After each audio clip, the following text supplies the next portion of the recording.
खुदा कंदो त छोकिरी सुभाणे न ॿेड़ी मोटी ईंदी। चई त मां तोखे 50 रुपया रे स्टाम्प ते लिखी ॾियां त छोकिरी ईंदी ईंदी ईंदी बस न।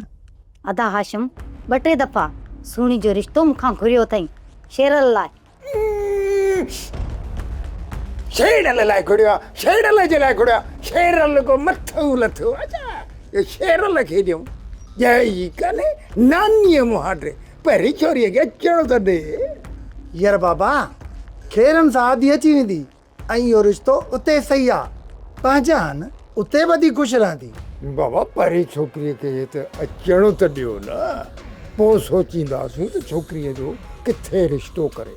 ऐं जॾहिं छोकिरी ईंदी त पोइ सावल ख़ान सां मीटिंग करे हुनजो फ़ैसिलो पुछंदासीं त बाबा आख़िरकार तूं चङा मुड़ुसि वारो फ़ैसिलो करीं कहिड़ो अथव।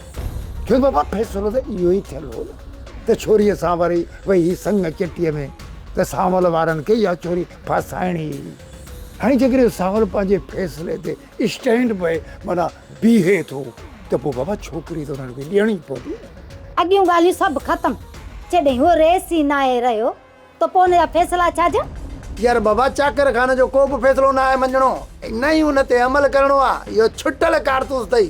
अरे बाबा इहो त पुराणी ॻाल्हि आहे न बाबा, बंदालनि खां वठी जेको बि चङो मुड़ुसु थींदो आहे न पहिरीं त बाबा हू पंहिंजे मफ़ाद में सोचींदो आहे, बाक़ी राज वारा ईअं ई हूंदा आहिनि जीअं कुत ख़ल्क़, उनजी ॻाल्हि अॾ बि कान टपंदी आहे। यार बाबा सावल ख़ान उन्हनि मंझां न आहे।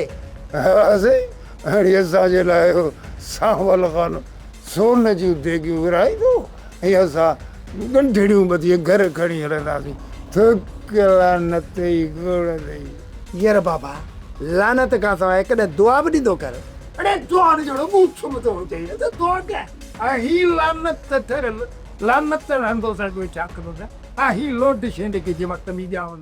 सब्सक्राइब कयो असांजो official YouTube channel Sindh TV HD drama ऐं वधीक अपडेट लाइ बेल आइकन खे क्लिक करियो।